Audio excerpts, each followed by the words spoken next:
Hello my friends and welcome back. Thank you very much for being with me again today.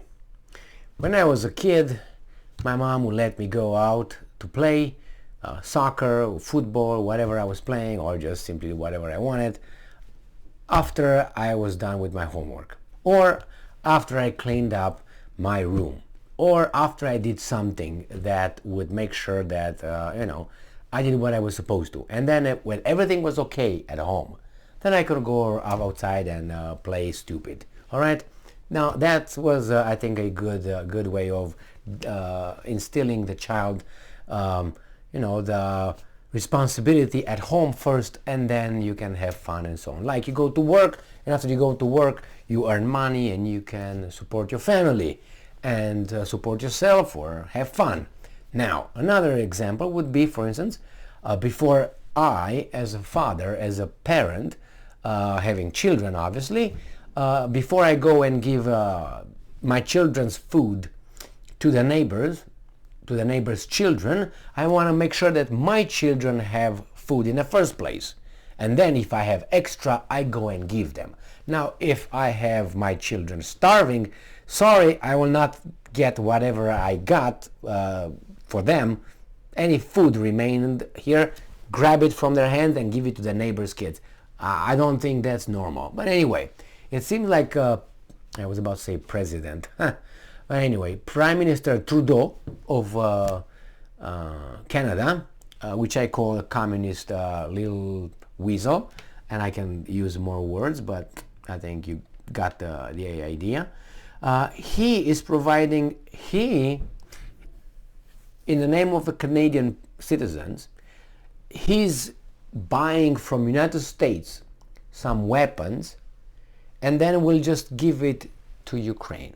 Hey, you my Canadian friends, do you have everything solved at home in your country? Everything is good? Your medical system is okay?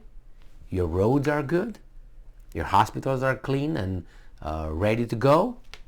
Yeah? Okay, well then do it, my friends. If you have golden, handles in your house, and you have all Bentleys and Lamborghinis, yeah, why not? Send it over, Red Rover. But until then, I don't think you should. I think you should take care of your domestic issues, don't you think? That's what a parent would really do, right? This article comes from Sputnik. It's from today, the 10th of January 2023. Canada purchase of NASAMS for Ukraine ridiculous amid domestic issues, Russian envoy.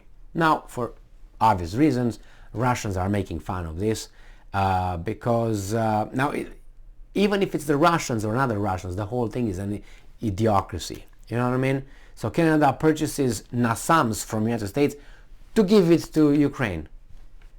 I mean, even if there would be the Zimbabweans claiming this with no interest, which still sounds normal, I guess. Look, what do you expect? Now, Canada purchasing the US manufactured National Advanced Surface-to-Air Missile System NASAMS for Ukraine is another demonstration of how Ottawa funnels money to fuel the Ukraine war amid numerous pressing domestic issues, Russian ambassador to Canada Oleg Stepanov told Sputnik. You understand the slant on this, but let's move on. I know people might not like it because it comes from the Russians, but substitute Russians for the Chinese, or for Hondurans, or people from Papua New Guinea. Okay? The fact is it true? Is it something that I think, or you would think, Canada is stupid about? I think so. And not about Canada as the government. I think so, regardless who says it. In this case, you can imagine the Russians are happy about it, so they can make a hullabaloo and say, look how stupid those guys are. Their leaders are using their money to take it from their families to give to someone else, unknown. Great, good job.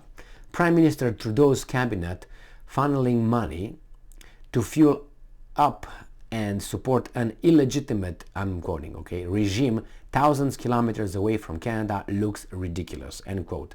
Stepanov said on Tuesday, and I'm quoting again, ridiculous. in particular against the backdrop of all the problems Canada suffers domestically. This is just an amused bystander observation. Of course, it's up to Canadians to decide if this policy is adequate. That means, hey, you gotta do something. Go and tell Trudeau, but you can't do anything because he showed you about, remember the fringe minority? The fringe minority with unacceptable views. Remember that one? Right, there you have it. That fucking weasel.